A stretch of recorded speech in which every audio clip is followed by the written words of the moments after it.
Hello, everybody. Welcome back into another edition of Prime Sports World and a very happy Monday from everybody here at Prime Sports World. I'm your coach, your host, David On Point Huffman. Right there is my co-host, Mr. TJ Hopkins, and the CEO, Israel Rivera, should be joining us here shortly to discuss what we're going to talk about here today on the Prime, talking about the second half preview, and we're going to talk about that All-Star weekend.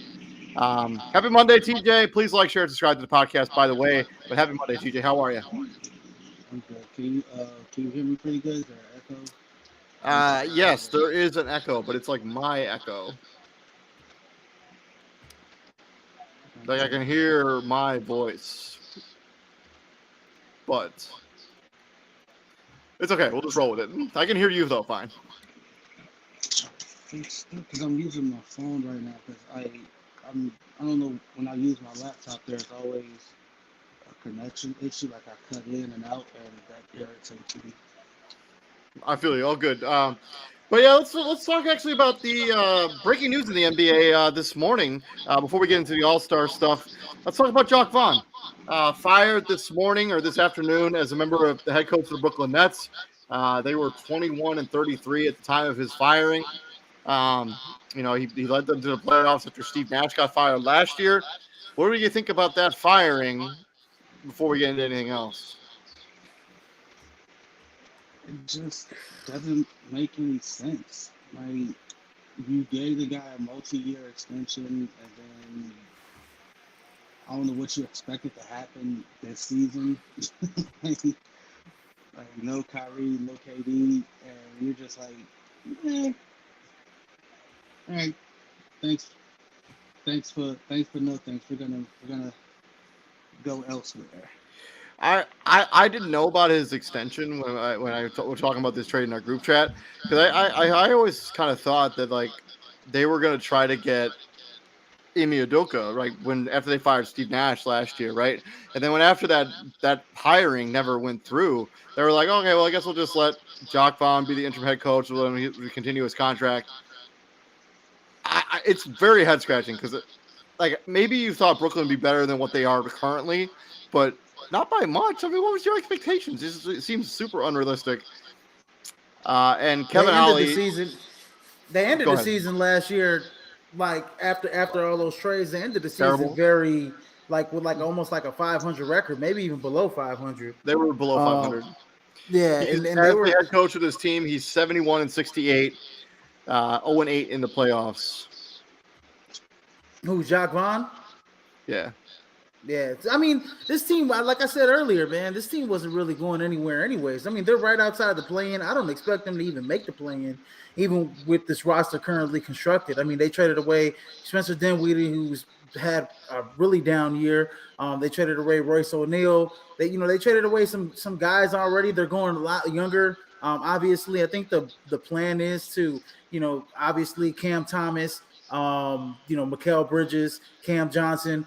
Those are your three. Ben Simmons, obviously, when he gets the I don't know, the confidence to play. I mean, the other thing that I don't understand about this decision, right, is Brooklyn can't even tank.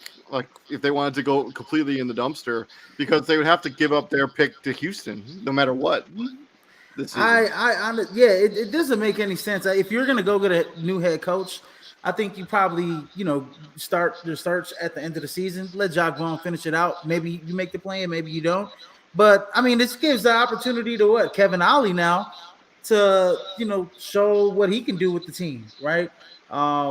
We obviously see what he did at the collegiate level, winning the national championship with Jim Calhoun's guys. But we'll see what happens. I can't believe that natty was 10 years ago. Like I was talking to a coworker and I was like, man, he just won a natty. I was like, what do you mean net? I thought I looked it up. It was like 10 years. I can't really say Jim Calhoun's guys, right, TJ? Because Kevin Ollie was a big recruiter on that team. So those were his guys too. You know what I mean? Because he was like the lead recruiter for those UConn teams. So moving on from that breaking news, let's talk about All-Star Weekend. Trash. Oh, my bad. I'm sorry. Just breaking down the major components of Saturday and Sunday. Team Pacers win the skills competition. Damian Lillard repeats the three-point contest for the first time since Jason Capono did it in 06-07.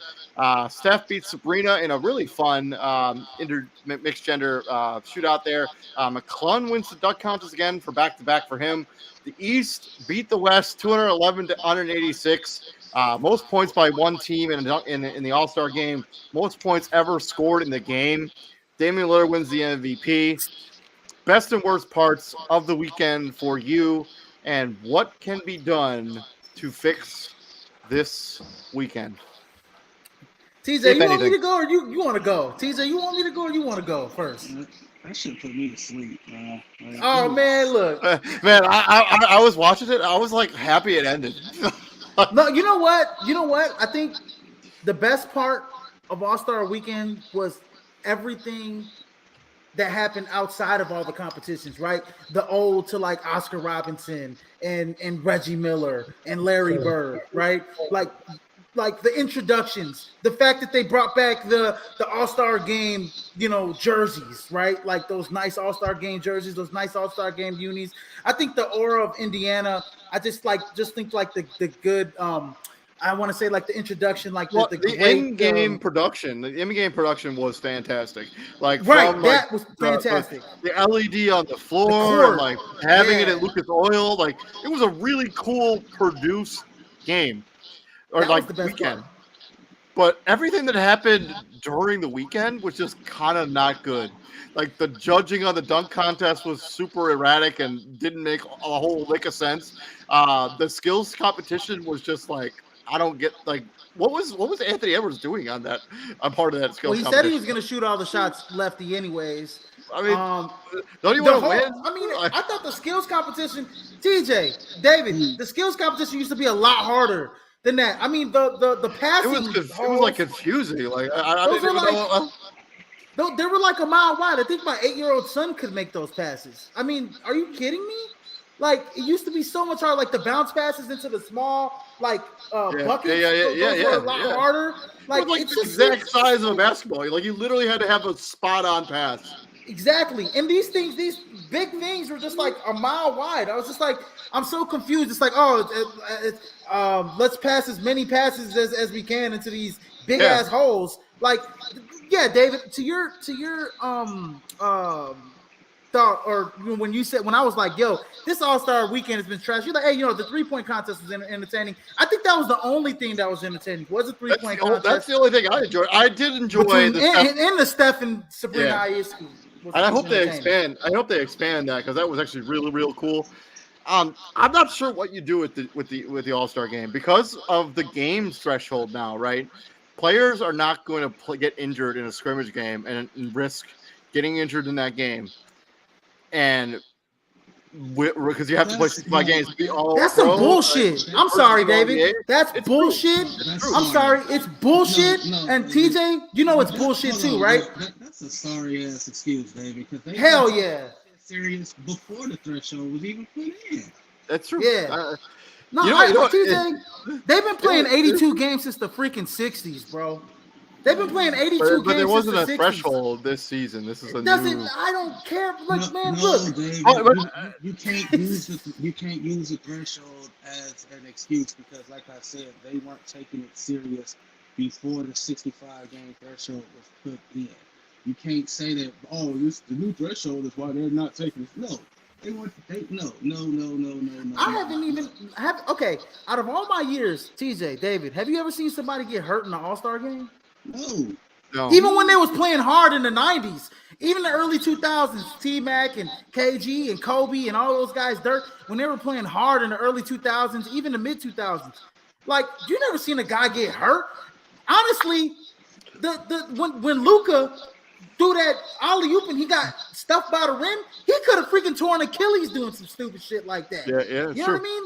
Like, it's just like you guys are so worried about getting hurt in an All-Star game when y'all in the offseason are playing harder at the Rico Hines. You know what I mean? When you guys are playing harder in off-season scrimmages against guys that are overseas guys, G League guys that are budding high school guys that are street guys in LA. You know what I mean? Like, when they go on those off-season runs in the gym, like they're playing harder in those games than they are at the All-Star game. But but the other thing is, it's supposed to be a break for these players, like some time off. Like, how hard do you expect them to play? I expect them to play competitively, at least. Not that BS. I mean, what is that? What are these? What is this? If we want to see a layup line, a 3-point contest, I just laughed. Like, he's like, oh, they're playing some defense in like the first quarter. I was like, okay, all right. Okay. So I was gonna bring that up.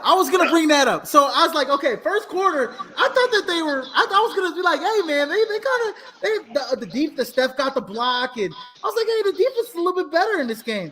And then as the game got as the game went on, the defense got worse and worse and worse. I mean, the fourth quarter, it was like, wait, Cat got 50. Like, I wonder if things would have been different if this game wasn't a blowout. Like, if this game was remotely close, would it have been? Would there have been any difference in flow? I guess is kind of like the word. Like, do you think if this game had been remotely competitive? Because you remember a couple years ago, like when they first did the Kobe rule in the Elam ending, they had that in the Kobe rules and stuff. Players played pretty hard in that game. I thought. And then when he went back about the game where Steph laid down and let LeBron dunk.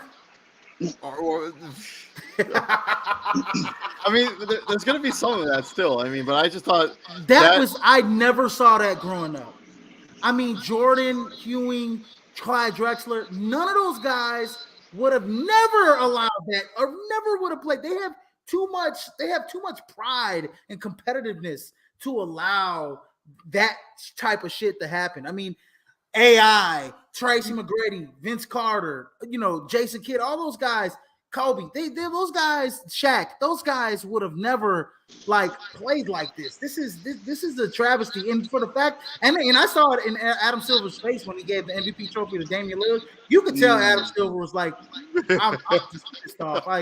Just get the he tried he's tried to make this game more competitive. He went back to the East-West format, the 2 years ago with the Elam ending. He doesn't know what to do to get these guys going. Oh, I know what you need to do, Adam Silver. I know what you need to do. What you need to do is to get these guys going. Oh, yeah, if you guys win the game, you guys all get a $5 million bonus. I'm not paying them no more money. I think that if they were to move, maybe if they this is just a random theory, an idea. If they were to move the All-Star game instead of in the middle of the season, to the end of the season, after the finals, do you think players should play hard in that game? Hell no. It's the end of the season. I just don't see a scenario where this gets better. I just imagine this is going to continue to get worse. I would low key not even hate the idea if they have the LED floor, right? Okay, just every player controls themselves in 2K, and you just play the game that way. What they need to do. You know what they need to do? What they need to do. I think what would be interesting is if they did 3-on-3 competitions. Yeah. 3-on-3 competitions with all-stars, and I think you might see some more competitive play, but I don't think anybody wants to see a half-court game. They want to see a full-court game. But you have to do something. You have to give them money. You have to make an incentive. Look at the in-season tournament. I don't know, what was the incentive, $500K or $1 million to everybody on the winners and shit like that? You have to do some type of incentive. You have to change it up. But if they're going to keep doing this stuff, nobody's gonna take this shit seriously anymore, man. And now you're just going to just party. Now you're just going out there because celebrities just want to show their face at the All-Star game. It's just a travesty, man, of how the game has how this game. This used to be a weekend where I used to love this weekend. I used to be glued to the TV Friday, Saturday, Sunday, and I'm still glued to it. But I'm just ready for it to be over. By Sunday, I'm just Like, what the hell are they doing, man? What are Man, they doing? Nobody wants to see this shit. That dunk contest was terrible. Literally the only thing worth watching the entire weekend. Oh man, Jaylen Brown. I mean, come on, bro. The only reason Jaylen Brown got notoriety is I feel like okay. There's two reasons. One, because he's Jaylen Brown. He's a high. He's a high. I think he got more notoriety points name. because he's an all-star doing the dunk contest. And he's an all-star doing the contest. And then also, I think the Terrence Clark tribute was special, and I appreciate that. In all honesty, I appreciate that. I thought that was a great gesture. But that Jacob Toppin dunk. Yeah. How are you guys over the Jacob Toppin dunk was better than all of Jaylen Brown's dunks put together. Well, and I he mean, didn't make the other crazy G leaguers in the championship. the other crazy thing is like they give you a minute and a half like to get the dunk, and yet the judges still penalize people for not hitting it on the first try. Yeah, that's stupid. That was stupid. Like I don't know what Jaylen Brown, what his plan was. He brought that like random person out and like with the Dominique Wilkins jersey. He brought Kai Cenat out. And Kai Cenat's like 5'3", and he had Kai Cenat at 5'3" sitting down in a chair on Twitch on live stream. And he jumped over, and then the dunk he really tried, he did it after the dunk was made. Like, bro. Like I don't mind the D Brown tribute, but at least do the same dunk that D Brown. Wasn't even close. It wasn't even close, bro. It was not close. Like not at all. Was not close at all. Mac McClung, his first dunk should have been a 50. Yeah, it was super difficult. A dunk I've never seen before, too. I've never seen that dunk before. Like his dunk should have been 50. Yeah, like I just don't get it. Like it's bad. Like last time I saw a weekend this bad probably had to be the one in Dallas. Like what was that, like 2010? I think like that dunk contest was pretty bad. It was Shannon Brown, Gerald Wallace, and I forgot who else was in there, but that one was pretty bad. But yeah, Shannon Brown had was that the Jeremy Evans dunk contest? Might be. Where he jumped over the portrait of himself? I don't think that was terrible. That was absolutely terrible too. I don't think it was that one, but it was 2010 was that dunk contest with Shannon Brown. Gerald Wallace. There's been a couple bad ones. The Jeremy Evans was pretty bad. That was a bad one. But yeah, I don't know. I mean, I made a suggestion a couple years ago about bringing in like guys like Jordan Kilgannon, right? Some of the best dunkers in the world to go against some of the NBA guys and see who wins. You know, because Jordan Kilgannon's got some shit that you ain't never seen before too. It's at that point. Like, I just don't think the NBA is going to do that. I don't think they want to have their players lose to non-NBA guys. Like I don't think that's going to be a thing. Well, they wouldn't like the way Stephen A. Frames it is. You have the NBA guy sponsor the outside guy, so the NBA guy wouldn't lose. It would just be like the Jordan Kilgannons versus themselves. Mm-hmm. Yeah. So like Jaylen Brown, I'm gonna sponsor this guy, and I'm gonna sponsor that guy. You know what I mean? And then you incentivize it that way. Like first place winner gets $1 million. Second place winner 500,000. And third place winner gets like 250, and so on and so forth. Like, I just think they had the wrong guys in there. Like I would have loved to see like Dennis Smith Jr. in there. I would have loved to see like a Zion Williamson in there. It needs star power. Like they need to see John Morant. I know he's hurt, so he can't. But like John Morant, Zion Williamson, like these. Like I wouldn't even mind seeing Victor Wembanyama in a dunk contest. I'm not. Like I don't want to see his lanky. What do you mean? But it's just got to be. There has to be more to this. Like it has to be some star power. There's got to be a reason to watch. Like I don't want to see G Leaguers in the dunk contest. They have their own dunk contest that they do. And somebody, and let me say this: we didn't even talk about the Rising Stars game, because the G Leaguers played hard as hell in the Rising Stars game, as they should. And Mac McClung can hoop, man, and somebody got to give him a chance. Like I think Kenny the Jet Smith said it. He's in the G League. How much more of a chance do you want? No, No, somebody's got to that's give not him a what chance he's on an talking NBA about, Dave. roster. That's not what he's talking about, Dave. Like, Buddy can. Yeah, I'm hoop. talking about somebody's got to give him a chance in the NBA roster. I mean, like he can actually hoop, He bro. can Like, actually hoop. and it's just like the fact that we're gonna bring him out here as like you know, just some type of gimmick. You know what I Yeah. mean? Like, come Like, on, man.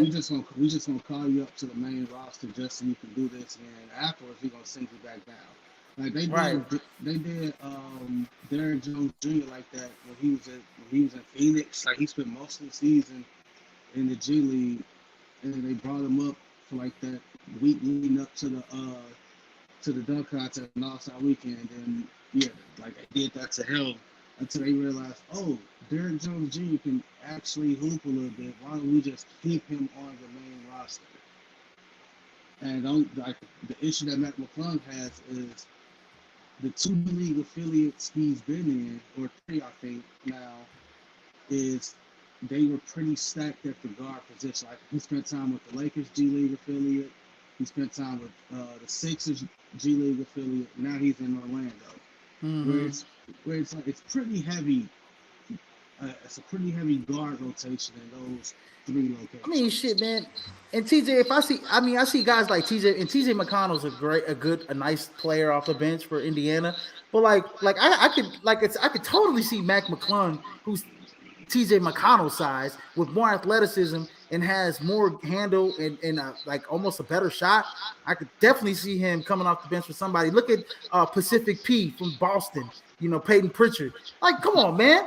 Like, he can definitely do that. He could definitely come off the bench and give somebody 15 minutes. The thing, but I think the unfortunate part of this is I just don't think there's a remedy to fix the All-Star game.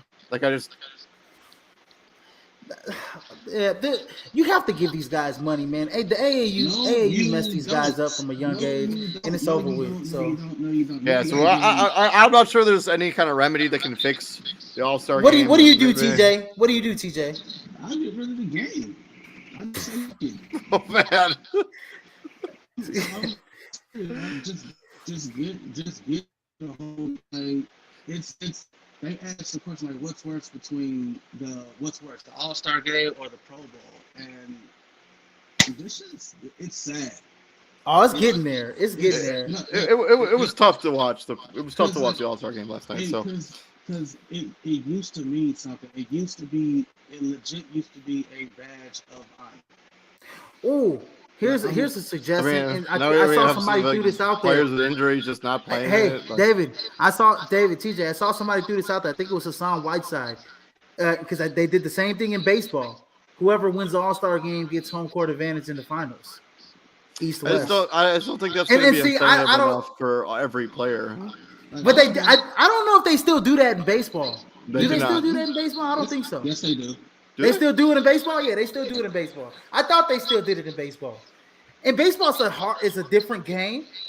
You know, they're not throwing pitchers aren't throwing, gimmies for guys to hit home runs. You know, it's a competitive game, the All-Star game. So, like, maybe you throw that incentive out there and say, like, hey, like, we're done. Like, Adam Silver, I think Adam Silver probably has had it up to here. He's going to come out with some, like, he's going to play hardball with these guys. I think he's going to say, hey, look, whoever, this year's winner is going to home court advantage in the finals. I do not think that'll be enough, but we'll see. Let us know down in the comment section what you think needs to happen to the All-Star weekend to make it a little more competitive, a little more interesting. But swinging into the second half of the season, let's talk about second half preview. Let's talk about teams under the most pressure. What do you guys got as a team that's under some serious pressure going into the second half? The Lakers. Golden State. I'm not so sure about Golden State. The Lakers for sure. Golden State. Like, I think Chuck threw a joke out there yesterday. Good luck in the play. And you saw like the saltiness of Draymond Green's face. Like, damn, like fuck, we're relegated to play-in jokes. Like, I feel like that team has some pressure just because of how the championship window is pretty. When we talked about it, the championship window is closed. But like, if they don't make the playoffs, like, what are you gonna do with that team? You definitely gotta blow it up in the off season. Because the whole Klay Thompson thing is like you saw the game. I forgot what game. I forgot who they were playing, but it's a 3-point game and Klay Thompson fouls off a miss. It's like dude, they don't need to foul there. It was like either a 3-point game or a 2-point game, and it's like when you got Brandon Pajitsky putting his hands on his head because as a second-year player, he knew this, like his situational awareness was top notch in that situation, and it's like at Klay Thompson, every time you see him not in the closing lineup, he looks like he's throwing a temper tantrum over there, and it's like now you know why. Now you know why you're on the bench in the last 2 minutes of a close game. That's why. David, I think we can all agree too. David, you probably, since we already went, I'm on the same wavelength. There's a team up north that probably has the most pressure, though. I mean, it's yes, Milwaukee does have a lot of pressure, Yes. but I think I do think that they're going to be okay. I think that one of the teams under a lot of pressure is actually the Indiana Pacers. You trade. They're right now they're the 6th seed. You trade for Pascal Siakam. You did not expect to still be the 6th seed in the Eastern Conference with a Sixers team that has Knicks and Sixers both have injuries. You thought you'd be in the top 4 by now. I think Pascal Siakam is going to be a free agent. He can leave for nothing. But yeah, Milwaukee does have a lot of pressure. You know what? I think with Indiana, it's. I don't think the championship aspirations. They weren't a contender at the beginning of the season. Now all of a sudden, once you traded for Pascal Siakam, like that changed things a little bit. Like you think you all of a sudden think you're a competitor. But Exactly. but see, Milwaukee. Hold on. It's thinking you're a competitor versus actually being a competitor. But man, look, David, Milwaukee fired Adrian Griffin. Yeah. They hired Doc Rivers, and the Milwaukee Bucks have gotten worse. They're 3-7 with Doc Rivers. Okay, they're 3-7 with Doc Rivers, and the fact that Shaq at the end of the All-Star game had to give Damian Lillard a pep talk in on national TV on how he should go back to the Milwaukee Bucks locker room in the second half of the season. You, Giannis, are being too nice. You guys got to grab guys by the neck. Like, that was the most realest advice that anybody can give somebody. Like, and I know the Shaq is like real revered, like one of the most respected, retired players out there. And I honestly just think that the Milwaukee Bucks have, obviously, we said LA, we said Golden State, but I think they have the most pressure going forward because like you like this team should have won last year. They got bounced in the first round. They should have went far last year. They got bounced in the first round. Now this year they still have that championship window. You trade for Damian Lillard, because you think that Drew Holiday wasn't getting it done at the guard position. Now all of a sudden you're the 3 seed in the East, right? Now you trade you fire your head coach, bring in another head coach, a head coach that's got a championship, in Doc Rivers, albeit just one. And then, this team has a lot of pressure on them to get it done this season. So, I also think Phoenix. I also think Phoenix is under a lot of pressure as well. You go all in, push all your chips to the middle. Anything less than a title is going to be pretty disappointing if you're the Phoenix Suns. Let's talk about the 1 seed in each conference. I think the 1 seed in the Eastern Conference is pretty much sewed up for the Boston Celtics. Let's talk about the West. Who will be the 1 seed? It's going to come down. I think it's going to come down to it's going to come down between Minnesota, OKC, and the Clippers. Yeah, I think it's going to be between them 3. I'm taking the Clippers. I think that they have, from top to bottom, I think they have the most talented roster in the NBA. I'll take the Clippers. Number 1 seed. Yeah, I think with the East, I'm going Boston, definitely, man. I mean, Boston's such a good team, man. They're they're one of the most complete teams, I think, in the NBA, probably, if not the most complete team in the NBA. But I gotta agree with you, David. I think the LA Clippers are going to be the 1 seed. The way they have just clicked on all cylinders. I know that they next to Cleveland and New York. I know LA kind of cooled off just a little bit. I mean, a tiny bit, but they're still probably one of the hottest teams. Like in that second half of the first half, if you get what I'm saying, towards the All-Star break, because I know Cleveland and New York have won a bunch of games in a row. or a bunch of games, in a long span, like 18 game, 15 game span. But yeah, I think Minnesota. When I look at Minnesota, I think this is the team that, man, they're great defensively, man. I mean, all over the floor. I mean, you got guys, they're so long, man. They're so big. They come off the floor. I mean, and then you got Mike Conley, who, hey, congratulations. Yeah, You got that extension today. 2 years. Yeah, extension. but I think, man, with Minnesota, it's just like, is the pressure? That's a team with a lot of pressure too, in my opinion. Too, is that pressure gonna? They haven't been here before. They haven't been. None of those guys have been the top dog before, right? They haven't been the top dog. So can they, sustain the top dog spot? I mean, against the Bulls, they had a 20-point lead, right? We saw it, TJ, and they let the Bulls come back and beat them, right? They almost did the same thing. They were up 20 against Portland the other night, and they almost let Portland come back and beat them. Well, not beat them, but they almost let Portland come back within like 10, like under single digits. In single digits, and then until they turned it back on. So it's like, can Minnesota put teams away?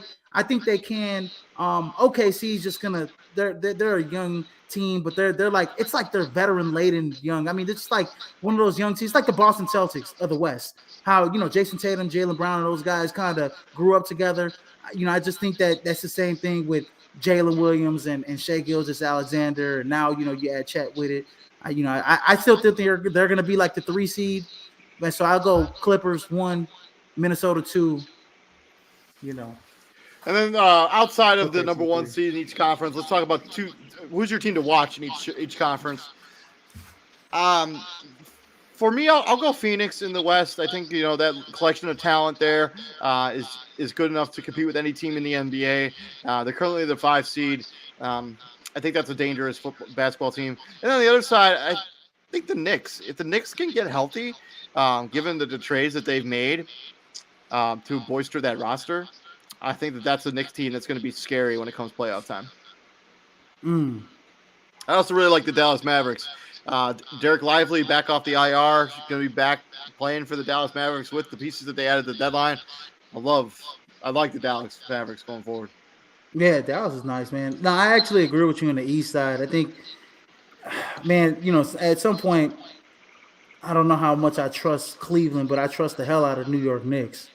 I think they're just a bad matchup for Cleveland in general, which I think they'll probably see them most likely at some point in the playoffs. Maybe Cleveland's the number 2 seed right now, and New York's number 4. So I don't know if they'll see them in the second round, but I do like the Knicks. And then on the West side, man, honestly, a team to watch out for, man. I'm not going against. You said Phoenix. I like the Phoenix Suns as well, but I think I can't go against the Denver Nuggets, man. I mean, it's the champs, man. I mean, that team is, it looks like they've added some younger pieces. With Peyton Watson, Julian Strawther, something nice as well off the bench. That team's a championship team, man. So they have that championship medal. So I gotta go with Denver as well as a team to watch out for. Because I know right now they're at the 4 seed right now. So they're the 3 seed right now. Oh, they're 3 seed. Or 4. Sorry, yeah, 4. When you got a Donovan Mitchell who can, somehow get off ball fouls by pushing the other player, it's kind of hard to beat. it's that's I've never seen that before. Like, bro, you pushed the other guy, and the ref called the foul on the other guy. Like, I've never seen that. He gets away with a lot. That's a first for me. Like, that was a first for me. But yeah, as long as they getting stuff like that, it's kind of hard to go against Cleveland. Getting Darius Garland was big too for them. Yeah, getting him back was huge. Getting Evan Mobley was huge for them back too as well. So with the Knicks right now, you just got to get healthy, and that's always kind of been the thing with Tom Thibodeau-led teams. It's like regular season, he gonna get every ounce out of those guys, and then come playoff time, it's what do you have left? What's left? Because eventually that wall gonna get hit. Like, you gonna run into it. And on the flip side, the West side, you got the top two teams, yeah, they ain't never been there before. Like you got individuals on those teams who have like Rudy Gobert was the anchor to a Utah Jazz team that was first in the West a couple Mike times. Conley. Mike Yeah, Conley. Mike Conley too. And then you go to OKC, you got was on those competitive Utah teams, and it's unfortunate what happened to him in Boston. Would have really loved to have seen what would have happened with him had he not had that horrific injury that first year. I don't know what would have happened. You got individuals who've been there. I would say for OKC, TJ, you got SGA and Lou Dort that were part of that OKC team that gave with Chris Paul that gave Houston all that they can handle in the Yeah. first round. Yep. A few years back. So Yeah. and last year they played well enough in the play in. Minnesota obviously bounced them, but I think you're right though. I mean, it's when we talk about championship contenders, New Orleans, got to keep an eye on them. they piss me off sometimes though. I mean, my thing is about New Orleans is like they're either blowing teams out or they're getting blown out. It's like pick one. It's like they can't never. There's no happy medium with them. You know what I mean? It's like so on the other side of the coin, not everybody can be a team to watch out for. Let's talk about teams that drop off in each conference. CJ, I'll let you go first. Teams to drop off a little bit in the second half. As long as as long as they not healthy, you gotta put the Knicks in that category. We don't know when Randall and OG coming back. Dante DiVincenzo's a nice dude, but you can't keep up this level of play for that much longer. And there was one point in time, DiVincenzo was scoring 25, like he's scoring 25 or more, but they're still losing. So it's like, yeah, it's like it was DiVincenzo and Jalen Brunson, and it's like how long can we got faith in one of those dudes, in Jalen Brunson, but it's like how long can DiVincenzo keep this up? Same thing with Cleveland. It's like y'all don't won. Got probably like 18-2 in y'all last 20. What's gonna happen when y'all hit like a 5-game skid? Because it can happen. I mean, it's eventually going to happen. There's no way they're going to continue playing like this for the entire season. Probably. You would think, right? You would think so, right? Like, I think eventually. Like all things considered, yeah. Like it's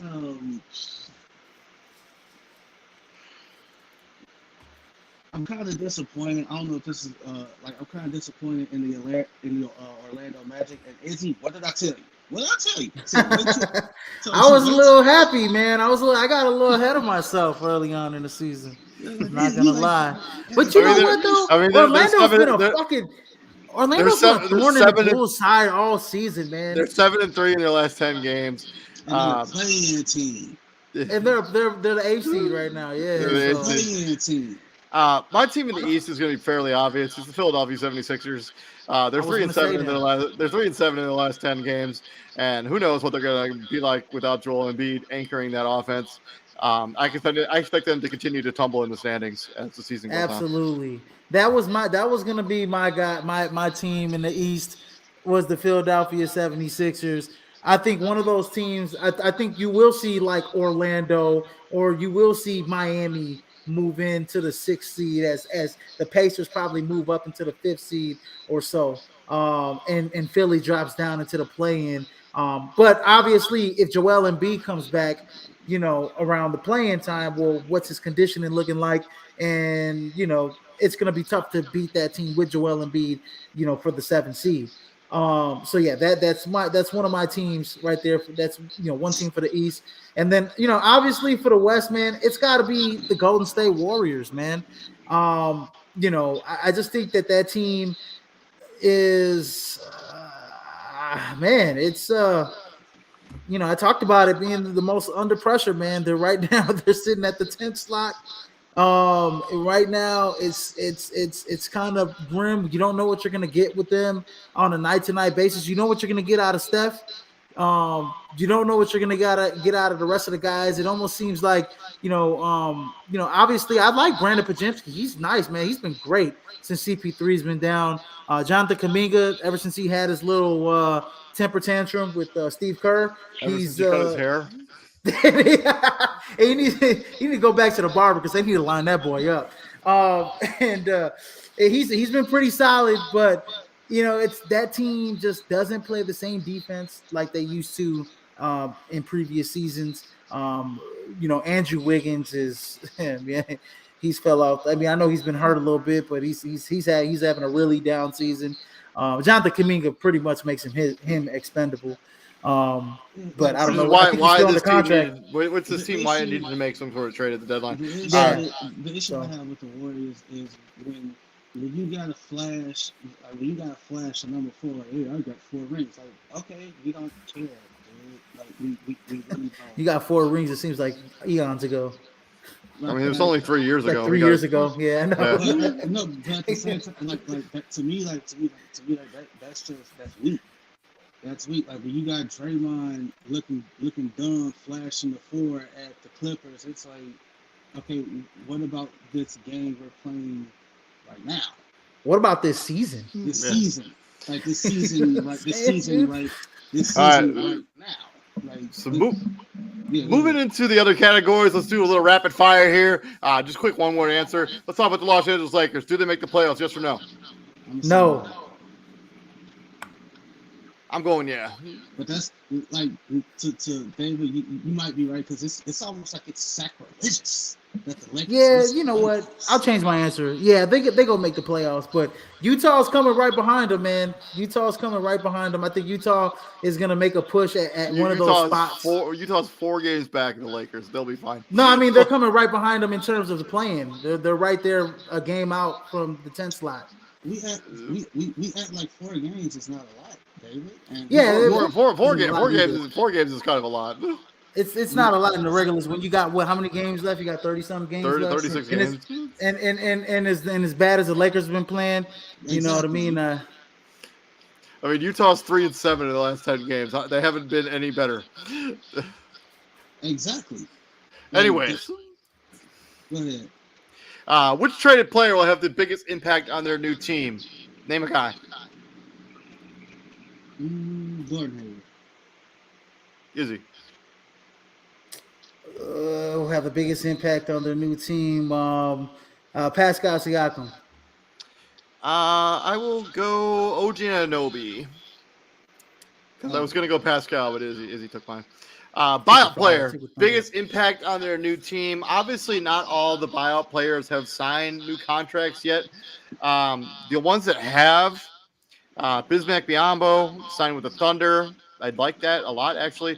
Spencer Dinwiddie with the Lakers, Kyle Lowry with the Sixers, Gallinari with the Bucks, DeLon Wright with the Heat, Thad Young with the Suns.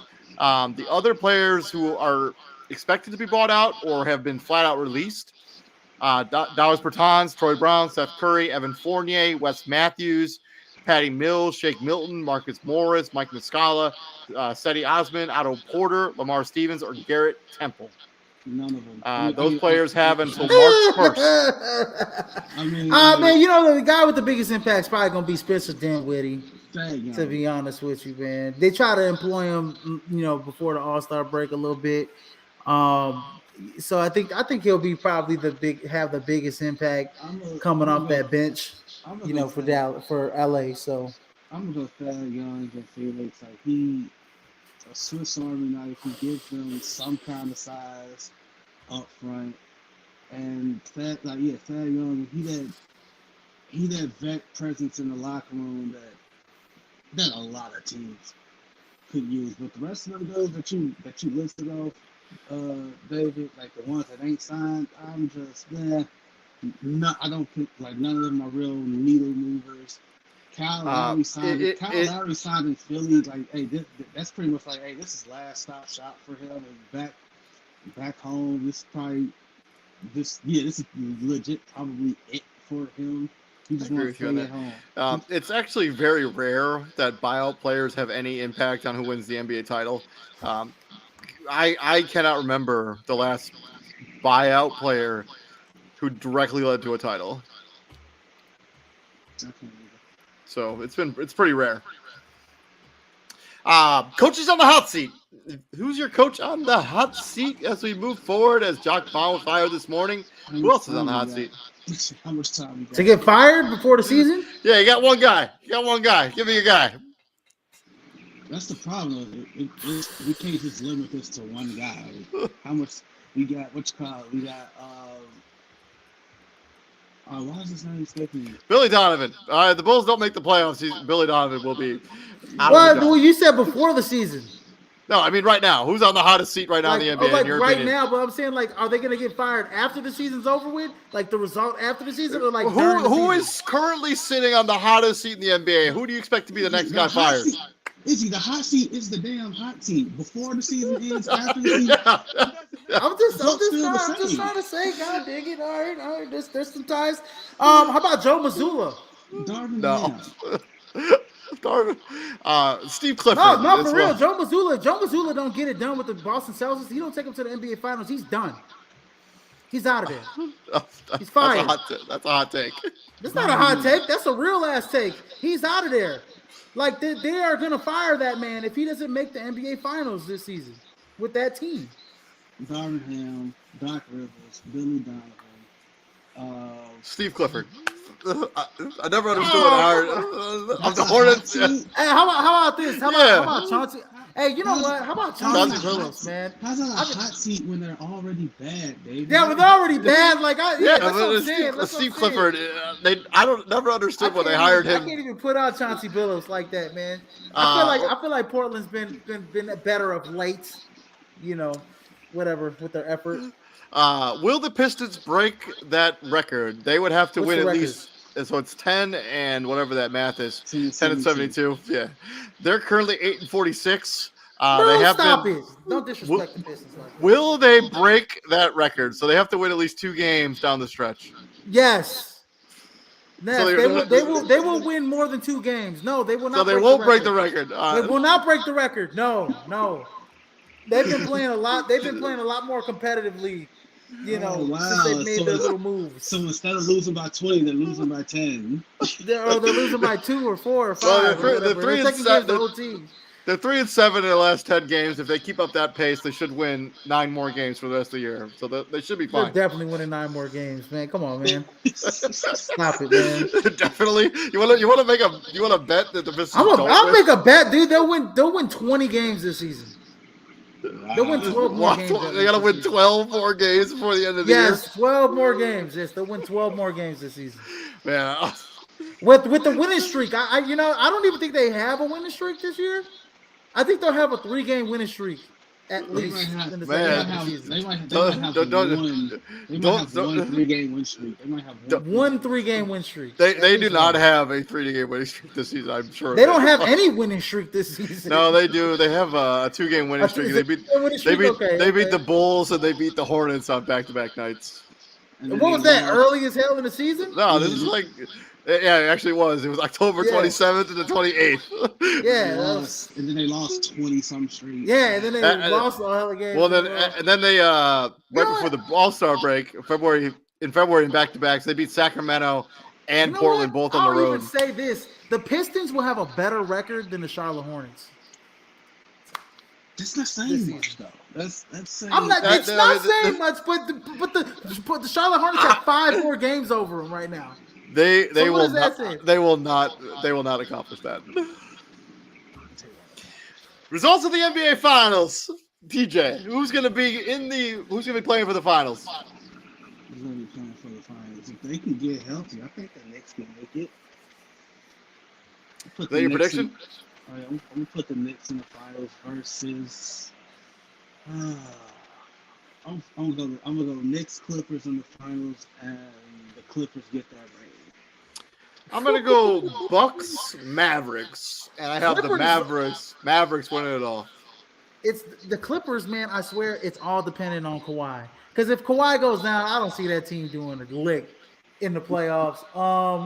So Kawhi, I think Kawhi is like healthy this season. I think he will. So this is gonna be my pick. Finals: Clippers, Celtics. Celtics for the W. KP is like the missing piece that Boston always needed. And I'll tell you right now, with Derek White, with Drew Holiday, with the shooters that come off the bench, Big Al Horford, the big veteran presence, Jaylen Brown, Jason Tatum with the star power. KP is the missing piece for the Boston Celtics. Give me the Boston Celtics winning the finals this season. Yes, We got the Dallas Mavericks winning it all. And then swinging into a staple here at the crossover, we got the GOAT Talk. TJ, hit us with it. Okay. So more of a team aspect here. Ooh, a team. Hey, ain't no guessing to it. Like, I just give you the team, and y'all just pick the best. Y'all just pick the team. Team one. Team one would be the what year was it? The 2020 Suns, the one that lost in the finals to the Bucks. 2019 Suns. Yeah, 2019. Yeah, whichever year that was. 2019, 2020. Yeah, those Suns. And we're gonna put them up against the Orlando Magic that lost to the Houston Rockets back in the 90s. So young Shaq, young Penny Hardaway, young Nick Wait, hold on. Anderson. Say that again. You said the what? Orlando Magic and the who? The 1920 Phoenix Suns. No, it's the 2021.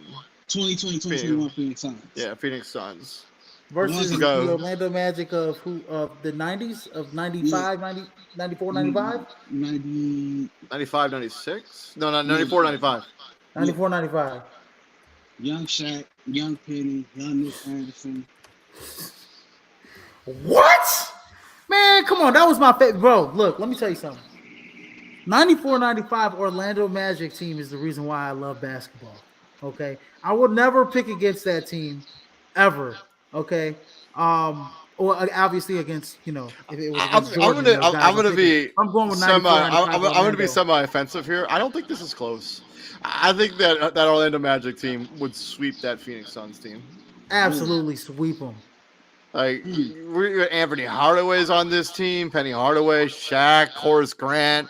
I mean, Nick Anderson's on this team. Dennis Scott's on this. Brian Shaw is on this team. Brian Shaw, bro. Anthony Bowie. I mean, godly. That team is fierce. But I think they had no. I don't think Ronnie Cycli was. Ronnie Cycli came the year after. Ronnie Cycli was not on that team. He was not on that team, but still, that team just what the players that David called off. Yeah, all dogs. The only thing I will say is that they will have a tough time trying to guard Kate. Oh no, you said 2020. KD ain't even on that team. KD not on that team yet. Yeah, no, it's not even close. It's not even close. It's not close. It's not close. See, I was like, Mikal Bridges, come on now. No. Yeah, I'm taking the 94-95 Orlando Magic too. I don't think this would be close. I think this would be one of those real quick or like a sweep, a gentleman's sweep maybe. So what you do, because like you got Chris Paul, but you're not asking Chris Paul to guard Penny Hardaway, right? So you throw Cam Johnson on him and try to like kind of neutralize that. Shaq is like, you're gonna let Shaq do what he do. You're not asking DeAndre Ayton to guard that version of Shaq. Like, so you gonna have to live with Shaq getting his 28 and 12. You're gonna have to live with that. Ain't nothing you can do about that. And his like what, 4 assists, because that was Shaq that used to like take the ball. Shaq used to get the ball and initiate a fast break on that team. Yeah, we out of that. DeAndre Ayton might get into foul trouble every game that series. That's man. That Suns team is for as good. I mean, Devin Booker might get a little something off, but Nick Anderson plays great D, and he's gonna have to chase Nick Anderson around too. And Dennis Scott can shoot the 3. I mean, they had length, they had athleticism. I mean, they were tough. I mean, golly, you're asking, bro. That Orlando team beat the Bulls virtually. I mean, they beat Yeah, they did that beat the same Bulls. Bulls team that very next year broke a NBA record. You know, in the regular season, 72-10. So But that also just tells me that hey, if Jordan didn't take a year off, do they beat him? Probably Do they not. beat him? I mean, yeah. Jordan came back. Played a half a season, played Do the they second beat half him? of the season, barely. You know, and came back and made it to the Eastern Conference Finals. And the next year, he played a whole season and swept them. I mean, yeah. And Yeah, moves were made, right? Like so, you gotta keep in mind. So let's also not pretend like the Phoenix Suns went back to the finals either. like, but no, like that Orlando Magic team, like they poached Horace Grant from the Bulls, so like that was missing up front. And then, like, yeah, so when you get a Dennis Rodman to replace Horace Grant and what he provided, especially off the glass, on top of having Mike for a full season, and David, you're right, yeah, that Phoenix Suns team didn't go back to the NBA Finals. They got put out in embarrassing Yeah, they did by Luka Doncic. Yeah, like it was like 50 to one dude. Like it was.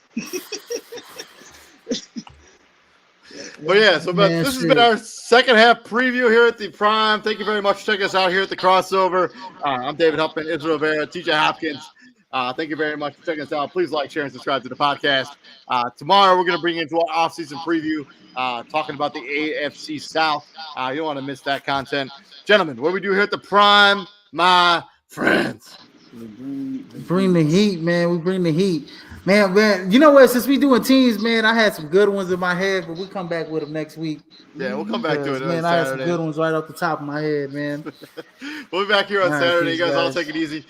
Or tomorrow, actually. But we'll do the crossover on Saturday. Take it easy, guys.